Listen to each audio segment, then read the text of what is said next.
My name is Lauren, and I'm going to be talking about how to deal with difficult emotions while healing from Lyme disease.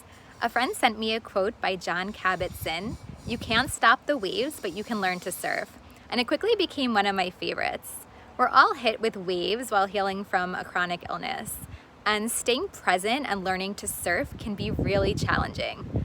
How are we supposed to accept where we are when our life looks nothing like we thought it would be? When we're in constant physical and emotional pain and always wanting to escape our bodies? When everything seems so far out of reach and out of our control?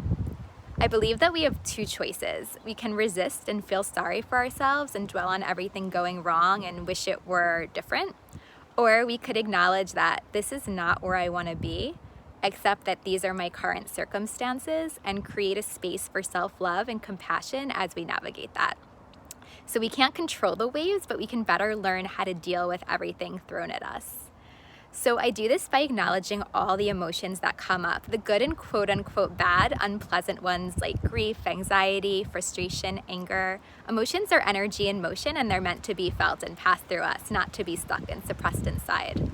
I also acknowledge that everything's temporary and nothing in life is constant. So there are always ebbs and flows, triumphs and failures, good days and bad days, and that's just part of being human. I look for gratitude and small accomplishments each day, so I keep a gratitude and self-love journal. And I remind myself that I'm always doing my best no matter what that looks like, even if I need to lie in bed all day.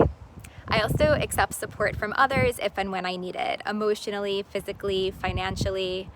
And I remind myself that I'm learning and gaining wisdom even if I'm not being quote-unquote productive. I also treat myself as I would treat a friend going through a difficult time and remind myself not to be so hard on myself.